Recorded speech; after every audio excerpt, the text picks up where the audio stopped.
The engine noise died in his ears 3 days before his boots ever touched the driveway. That's how long the silence had already started ringing, like his body knew home was coming before his mind could believe it. Ammar had spent 182 days aboard a cargo vessel called the Meridian Star, watching horizons that never changed and counting them like prayer beads, because counting was the only thing that made 6 months feel survivable. He was 34, a marine engineer who had taken this contract for one reason only: the debt his father's illness had left behind, a hospital bill that had eaten 3 years of savings and still demanded more. He told himself 6 months at sea was nothing. Men had done longer. But no calculation of endurance prepares a man for the particular ache of missing ordinary things: a doorknob, a kettle, the sound of his own name spoken by someone who loved him instead of shouted over a ship's radio. If you believe in kindness, in second chances, in people who still run toward each other when it matters,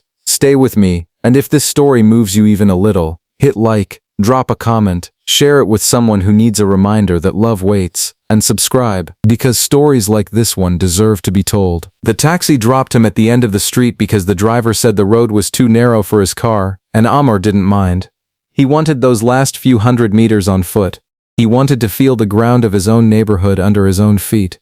Slow and deliberate, like a man relearning how to walk after a long illness. The evening light was doing that soft golden thing it only does in early autumn, laying itself across the rooftops he'd memorized as a boy, and for a moment he simply stood there with his duffel bag on his shoulder and let himself believe he was really back. His house looked exactly as he'd left it, except lonelier. The paint on the gate had chipped a little more.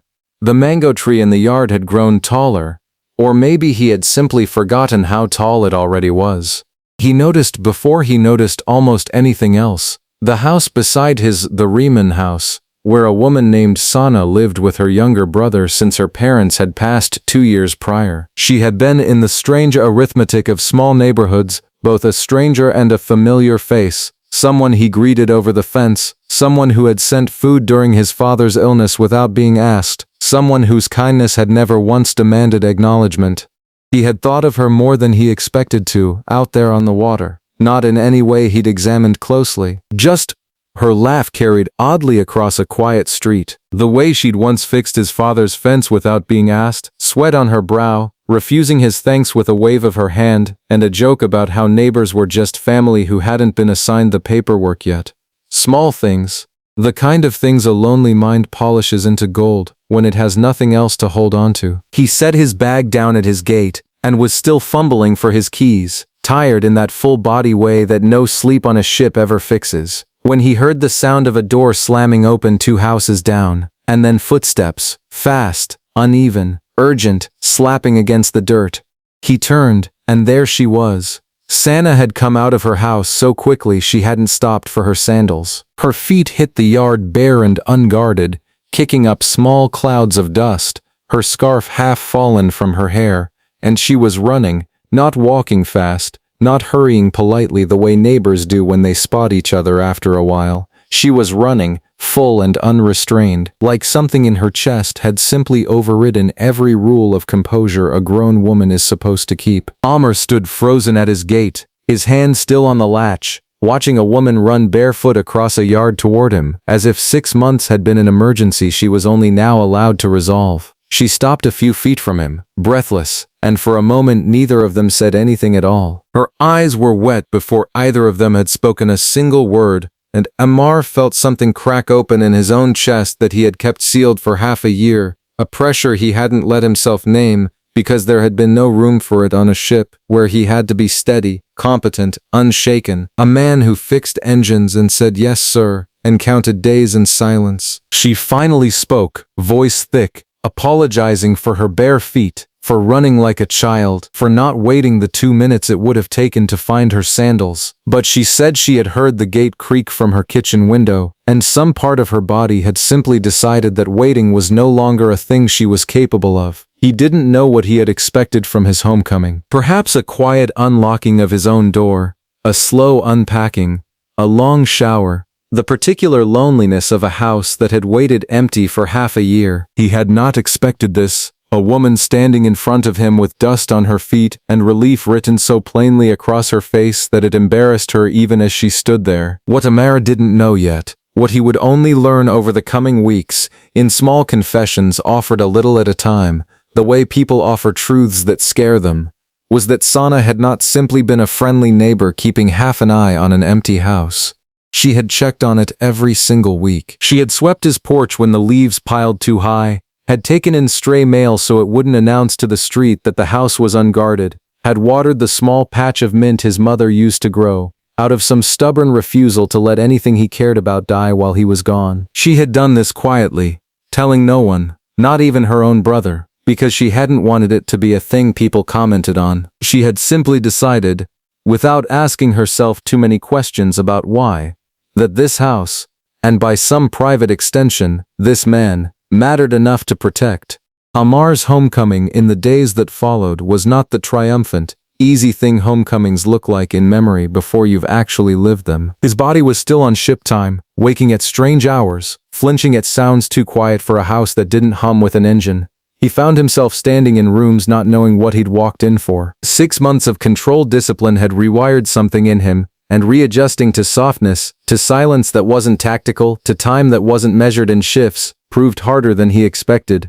There were nights he sat on his porch step at 2 in the morning simply because his body refused to accept that there was nowhere he needed to be. It was Sana, more than anyone, who noticed. She didn't hover. She didn't ask too many questions or treat him like something fragile. Instead, she simply began appearing at reasonable, ordinary moments, bringing over a plate of food because I made too much, sitting with him on the low wall between their yards in comfortable quiet, letting him talk when he wanted to and saying nothing when he didn't. Slowly, in the unhurried way real trust builds, he began telling her things he hadn't said to anyone, the fear that had gripped him during a storm off the coast of Sri Lanka, the guilt of missing his father's worst months of illness because the debt required him to stay employed, the strange shame of a grown man crying alone in a cabin because a colleague had shown him a photo of his own daughter, and Ammar had realized he didn't have anyone waiting like that.